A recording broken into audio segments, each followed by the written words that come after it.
Segundo dados da Organização Mundial de Saúde, estima-se que hoje 350 milhões de pessoas estão passando por depressão no mundo todo. E que desse número, 800 mil pessoas por ano acabam cometendo suicídio. Segundo eles, a cada 40 segundos, uma pessoa tira a própria vida. E atualmente, essa é a segunda principal causa de morte entre jovens de 15 e 29 anos. Eu não sei como você veio parar nesse vídeo, mas se você está aqui, essa é a sua oportunidade de ver motivos para não desistir de viver. Vem comigo? Olá, eu sou a Bia, seja muito bem-vindo a mais um vídeo no meu canal. Aqui você encontra reflexões sobre Deus e a vida. Então, se você gosta desse assunto, não se esqueça de se inscrever.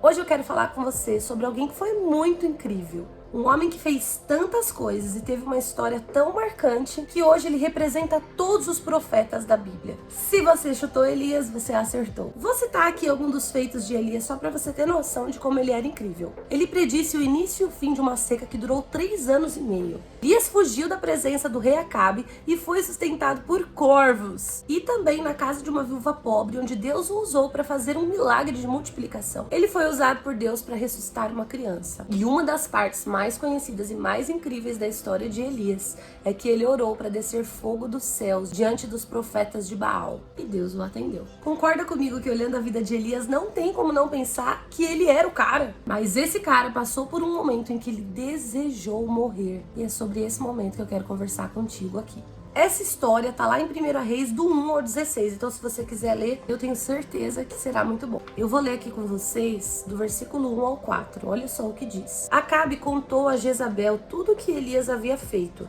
e como havia matado todos os profetas à espada. Então Jezabel mandou um mensageiro a Elias para dizer-lhe: que os deuses me castiguem se amanhã a essas horas eu não tiver feito com a sua vida o mesmo que fez com a vida de cada um deles. Ou seja, ela ameaçou ele de morte, certo? Elias ficou com medo, levantou-se para salvar a sua vida. Se foi e chegou a Berseba, que pertence a Judá, e ali deixou o seu servo. Ele mesmo, porém, foi para o deserto, caminhando um dia inteiro.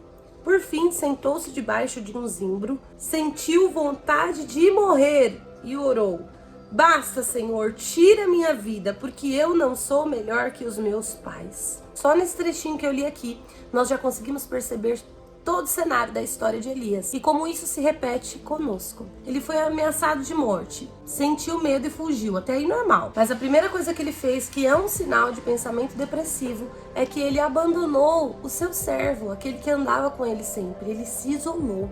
E aí ele olhou para o problema dele, pensando ser o fim, e desejou a própria morte. E aqui eu quero falar para você o primeiro motivo para você não desistir. Você não é a sua dor.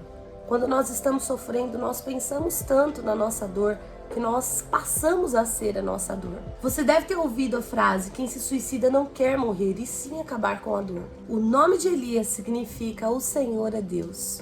E é isso que nós devemos nos lembrar, quem nós somos em Deus. Embora Elias estivesse num tempo de idolatria muito intensa, quando as pessoas o chamavam, elas diziam: só o Senhor é Deus. Você é muito mais do que as suas dores, você é muito mais do que os problemas que você enfrenta, você é muito mais do que as ameaças que você já recebeu, e você é muito mais do que os pensamentos que você carrega. As tuas dores não te definem. Você pode estar passando por um momento terrível, muito doloroso, mas eu quero te lembrar aqui que você é filho amado de Deus, filha amada do Senhor. O segundo ponto que eu quero falar com você aqui, o segundo motivo para não desistir, é que você é exclusivo. Logo que Elias foi ameaçado, ele disse assim lá no versículo 4: eu não sou melhor que os meus pais. Elias usou essa frase num tom de comparação. Muitas das nossas dores são aumentadas pelo peso da comparação. E foi isso que aconteceu com Elias aí. Ele estava passando por uma ameaça terrível, sim, mas ele resolveu olhar para os outros profetas e dizer: eu não sou melhor que ninguém, então eu prefiro morrer mesmo. Nesse momento, Elias se esqueceu de tudo que ele havia feito de bom. Se esqueceu de todos os milagres que ele foi usado para realizar. As comparações nos angustiam porque nós olhamos para aquilo que nós ainda não conquistamos. Às vezes a gente olha: fulano na minha idade já tem isso, isso e isso eu não tenho. O meu pai na minha idade, a minha mãe na minha idade. E aí nós acabamos nos deprimindo por conta de coisas. E assim nos esquecemos de quem nós já somos e de tudo que nós já fizemos. E mesmo que tenha sido pouco, Deus fez você único e exclusivo. Você não precisa ser melhor do que ninguém, você precisa viver a sua vida. E olha o que aconteceu no versículo de número 5. E eis que um anjo tocou nele e lhe disse: levante-se e coma. Elias olhou e viu perto da sua cabeça um pão assado sobre pedras em brasa. Comeu e bebeu e tornou a dormir. O anjo do Senhor voltou, tocou nele e lhe disse: levante-se e coma, porque a viagem será longa. Eu acho super interessante que aqui nesse momento, Elias estava em tal sofrimento que ele não comeu, ele não dormiu. Coisas que são muito comuns a quem está passando por uma fase de ansiedade, depressão e angústia. Mesmo Elias querendo ficar sozinho, no lugar de sofrimento, Deus continuou a incentivá-lo a se levantar e continuar a viver. Colocou alimento do seu lado e mandou o anjo para lhe dizer que a sua vida ainda não havia acabado. E esse é o terceiro ponto. A sua vida ainda não acabou. Até que Deus determine, você ainda não viveu tudo que tem para viver. E analisando a história de Elias, ele se levantou, ele comeu e ele decidiu continuar a caminhada. Mas o seu sofrimento era tão grande que olha só o que aconteceu. Então Elias se levantou, comeu e bebeu. E com a força daquela comida, caminhou 40 dias e 40 noites até Horebe, o monte de Deus. Ali entrou numa caverna onde passou a noite. E eis que a palavra do Senhor veio a ele e lhe disse: o que você está fazendo aqui, Elias? Ele respondeu: tenho sido muito zeloso pelo Senhor, Deus do exército, porque os filhos de Israel deixaram a tua aliança, derrubaram os teus altares e mataram os teus profetas à espada. Só fiquei eu e eles estão querendo tirar minha vida. E nesse trechinho da história tem duas coisas que me impressionam muito. E a terceira, que já é o quarto motivo pelo qual você não pode desistir. A primeira é que Deus nos fortalece para a caminhada. Elias se alimentou e dali ele andou 40 dias e 40 noites. Incrível, não é mesmo? A segunda é que ele tinha feito essa longa viagem sustentado e fortalecido pelo Senhor. Mas mesmo assim, ele esmoreceu e entrou na caverna para ficar sozinho, isolado e sofrendo de novo. Sabe o que isso significa? Nós precisamos nos manter conectados ao Senhor. Os momentos ruins, o sofrimento vai falar mais alto por algumas vezes. O sentimento mal vai bater a porta. E se nós não tomarmos cuidado, nós nos isolaremos de novo. E esqueceremos do que Deus acabou de fazer. E aí eu quero te dizer o quarto ponto, que é bem realista e para te chacoalhar. Você não é o único a enfrentar problemas. Você não é o único que já passou por esse tipo de dor.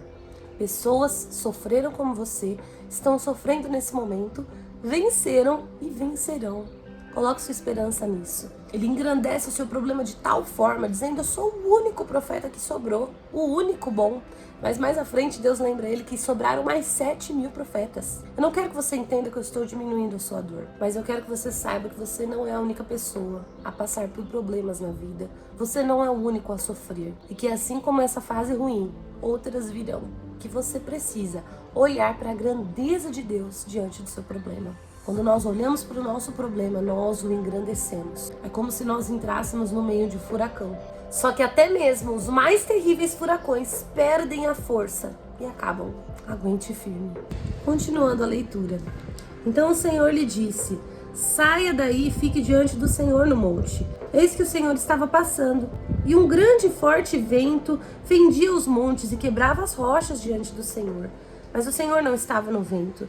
Depois do vento houve um terremoto, mas o Senhor não estava no terremoto. Depois do terremoto veio um fogo, mas o Senhor não estava no fogo. E depois do fogo veio o som de um suave sussurro. Quando Elias ouviu isso, cobriu o rosto com um manto e saindo se pôs à entrada da caverna. Eis que veio uma voz e lhe disse: o que está fazendo aqui, Elias? E ele respondeu: tenho sido muito zeloso pelo Senhor dos exércitos, porque os filhos de Israel deixaram tua aliança, derrubaram os teus altares e mataram os teus profetas à espada. Só fiquei eu e eles estão querendo tirar minha vida. Deus se importa com você. Mesmo quando você decide se voltar para o sofrimento por diversas vezes, se isolar, o Senhor se importa com você. E Ele fala como você precisa ouvir. Aqui houve vento, fogo, terremoto e o Senhor não estava em nenhuma dessas coisas. O Senhor falou com Elias através de uma brisa suave. Deus disse para Elias: fique na minha presença e eu falarei contigo. Ei, saia da caverna e ouça a voz do Senhor, te dizendo mansamente que Ele se importa com você. No versículo 15, olha o que o Senhor respondeu a Elias: vá, volte ao seu caminho para o deserto de Damasco. Chegando lá, unja Azel como rei da Síria, unja também Gel, filho de Nissi, como rei de Israel, e Eliseu, filho de Safate, de Abel, Meolá, como profeta em seu lugar. Também conservei em Israel 7.000. Olha os outros 7.000 aqui. todos os joelhos que não se dobraram a Baal e toda a boca que não o beijou. E mesmo com todo o sofrimento, Jesus disse para Elias ali, e ele está dizendo para você aqui, você foi criado para deixar um legado. Elias estava se enxergando como o condenado à morte, mas Deus via que ele foi criado por um propósito muito maior, e o lembrou disso. E eu quero lembrar você que Deus te criou com um propósito. Ele te criou para deixar marcas nessa terra. Deus disse para ele, volte a caminhar, vai lá, unge o rei, unge o profeta. Deus estava dizendo para ele, meu filho, você ainda tem muito para viver. Esse problema não veio para fazer você morrer. E aí, depois de se encontrar com o Senhor, Elias retomou o seu caminho. Depois de ouvir a voz do Senhor ali, na brisa, mansamente, Elias retomou o seu chamado, retomou a sua vida e cumpriu tudo o que o Senhor o propôs. E sabe qual foi o final da vida de Elias? Ele não foi morto pela ameaça de morte da Jezabel, não. Tá lá em 2 Reis 2:11, vou ler. Enquanto iam caminhando e falando, eis que um carro de fogo com cavalos de fogo os separou um do outro. E Elias subiu ao céu num redemoinho. Sabe o que eu aprendo aqui? Deus tem um final para sua história muito melhor do que aquele que você pode imaginar. É importante você saber que Deus tem um final glorioso para você. Em João 3,16 está escrito, porque Deus amou o mundo de tal maneira que deu seu Filho único, para que todo aquele que nele crê não morra, mas tenha vida eterna. Jesus já pagou o preço de morte pelas nossas dores. Ele disse, eu vim para que tenham vida e a vivam plenamente. Então, muito mais do que ter nos dado a vida eterna, o Senhor veio para nos dar uma vida plena aqui nessa terra. Pode parecer que não, pelas situações que te afligem e que pesam no teu coração. Mas eu quero te dizer agora que um dia você vai sentir uma alegria equivalente e até maior do que essa dor. Mesmo que não pareça agora, pelo tanto que você chora e se lamenta. Um dia você vai derramar lágrimas de euforia ouvindo uma canção. Um dia você vai observar o rosto de um bebê adormecido em seus braços. Você vai fazer grandes amizades. Você vai saborear comidas deliciosas que nunca experimentou.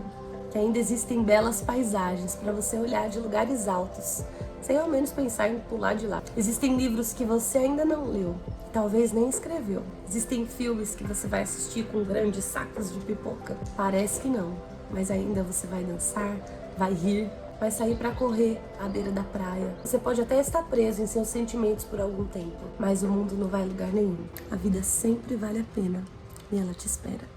Espero que o vídeo de hoje tenha falado ao seu coração de alguma forma. Se você precisa de ajuda, saiba que você pode me procurar. Eu tô lá no Instagram, @BiaCarnete. Compartilhe essa mensagem para que ela chegue a mais pessoas. Deixa aqui seu comentário também para eu saber o que você achou. Que Deus te abençoe e até o próximo vídeo.